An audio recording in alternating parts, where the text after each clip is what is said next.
John Adams, the reluctant patriot who shaped a nation. But before we start, please support us by pressing like and subscribe buttons. Also turn on the bell notification to get the latest updates. Your support means a lot to us. Thank you. In the quiet town of Braintree, Massachusetts, on October 30th, 1735, John Adams was born into a modest New England farming family. The eldest of three brothers, he was a curious, headstrong boy whose father, a deacon and farmer, instilled in him values of faith, discipline, and learning. Young John showed an early disdain for manual labor and a deep hunger for knowledge. At age 16, he entered Harvard College, where he initially considered the ministry but eventually turned to law. The law, with its structures and arguments, captivated his mind and set him on the path that would lead him to the center of a revolution. By the 1760s, Adams had established himself as a prominent lawyer in Boston, married to the fiercely intelligent Abigail Smith. Their marriage was a union of minds as much as hearts.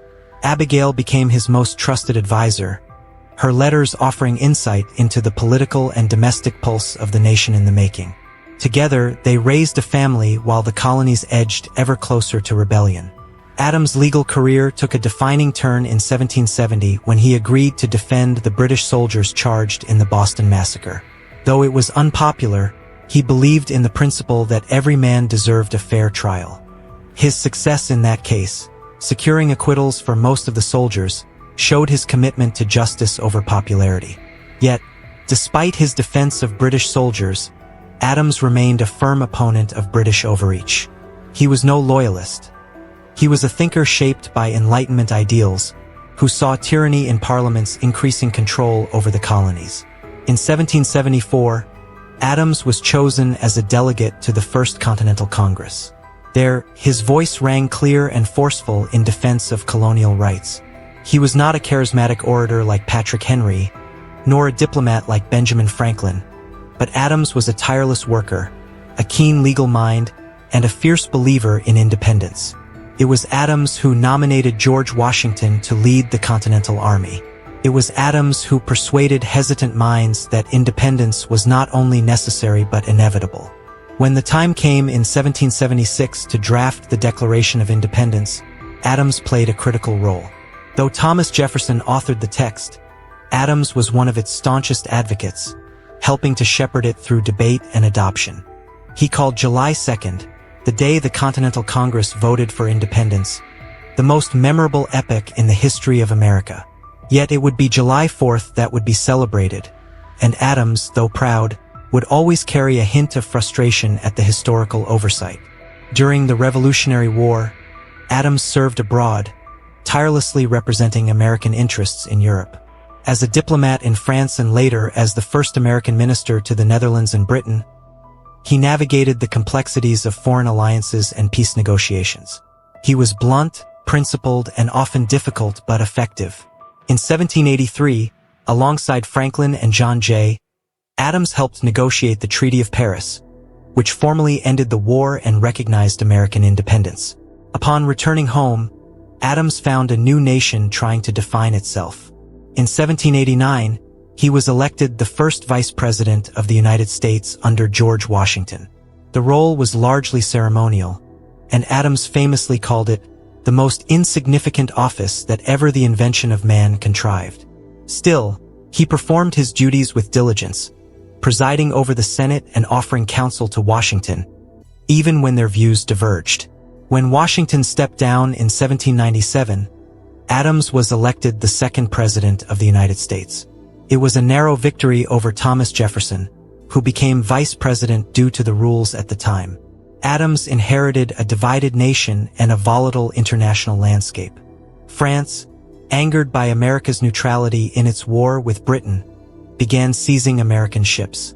In response, Adams strengthened the Navy and prepared for war, leading to the undeclared naval conflict known as the Quasi-War. Though war fever rose, Adams resisted calls from his own Federalist Party for a full-scale war. His greatest act as president was one of restraint. In 1799, he sent a peace mission to France, which successfully ended hostilities. This decision, though unpopular with hawks like Alexander Hamilton, spared the nation from war and preserved its fragile economy. Adams would later call this peace effort the proudest act of his presidency. Domestically, Adams struggled with political division. His administration passed the controversial Alien and Sedition Acts, which restricted immigration and punished dissent against the government. Meant to quell threats from abroad and within, the acts were seen by many as a betrayal of constitutional liberties and used by Jeffersonian Republicans to galvanize opposition. In the election of 1800, Adams lost the presidency to Thomas Jefferson. The campaign was bitter and deeply personal. Yet the peaceful transfer of power between rival parties became a defining moment for American democracy. Though bruised, Adams retired with dignity, returning to his farm in Quincy, Massachusetts. In retirement, Adams found solace in family, farming, and reflection. His correspondence with Jefferson, once a dear friend turned political enemy, was revived in 1812. Their letters span topics from philosophy to politics, a dialogue between two architects of the American Republic. It became one of the most remarkable literary legacies in U.S. history. Adams lived to see his son, John Quincy Adams, ascend to the presidency in 1825. It was a moment of quiet triumph, a father witnessing the continuation of public service in his lineage. But age weighed heavily, and by 1826, the elder statesman was in decline. On July 4, 1826, the 50th anniversary of American independence, John Adams died at the age of 90. His last words, reportedly, were, "Thomas Jefferson survives." Unbeknownst to him, Jefferson had died just hours earlier. The coincidence was profound, a final act of synchronicity between two men who had helped give birth to a nation. John Adams' legacy is complex. He was principled but proud, wise but often irritable, a patriot driven by reason more than passion. He lacked the popular appeal of Washington or the poetic genius of Jefferson, but his contributions were no less vital. He believed deeply in the Republic, in law, in the power of education and virtue. He defended liberty with a lawyer's precision and a patriot's heart. In his life, John Adams experienced revolution, diplomacy, nation-building, and the bruising realm of politics. He made enemies and stood by his convictions. He lost power but retained his integrity. And in death, he was remembered not only as a president but as a founder, one of the bold few who dared to declare that a free people could govern themselves, and who worked tirelessly to make it so.